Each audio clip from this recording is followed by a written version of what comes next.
বাংলাদেশ ভারতের পররাষ্ট্র সচিবদের বৈঠক শেষ, আলোচ্য বিষয় জানা যাবে বিকেলে। বাংলাদেশ ও ভারতের মধ্যে পররাষ্ট্র সচিব পর্যায়ের বৈঠক আজ সোমবার দুপুরে শেষ হয়েছে। রাষ্ট্রীয় অতিথি ভবন পদ্মায় প্রায় 2 ঘন্টার এই বৈঠকে পররাষ্ট্র সচিব মোহাম্মদ জসিমউদ্দিন বাংলাদেশের এবং ভারতের পররাষ্ট্র সচিব বিক্রম মিস্ত্রি তার দেশের নেতৃত্ব দেন।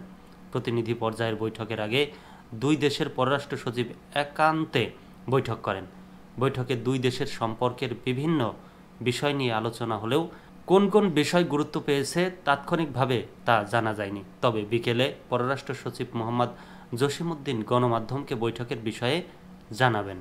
খসড়া সূচি অনুযায়ী পদ্মায় সচিব পর্যায়ের বৈঠকে অংশগ্রহণ শেষে মধ্যাহ্নভোজে যোগ দেন বিক্রম মিস্ত্রি। এরপর তিনি পররাষ্ট্র উপদেষ্টা মোহাম্মদ তৌহিদ হোসেন ও প্রধান উপদেষ্টা ডক্টর মোহাম্মদ ইউনূসের সঙ্গে সৌজন্য সাক্ষাৎ করবেন। আজ রাতেই বিক্রম মিস্ত্রির দিল্লি ফিরে যাওয়ার কথা রয়েছে। শেখ হাসিনার নেতৃত্বাধীন আওয়ামী লীগ সরকারের পতনের পর এটিই ঢাকায় বাংলাদেশ ও ভারতের মধ্যে উচ্চ পর্যায়ের কর্মকর্তাদের প্রথম বৈঠক।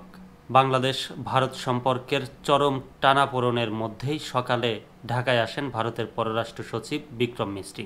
সকাল 9টার কিছু আগে ভারতীয় বিমান বাহিনীর একটি উড়োজাহাজে তিনি ঢাকায় পৌঁছান। কুর্মিটোলার বিমান ঘাঁটিতে তাকে স্বাগত জানান পররাষ্ট্র মন্ত্রণালয়ের মহাপরিচালক দক্ষিণ এশিয়ার অনুবিভাগ ইশরাত জাহান।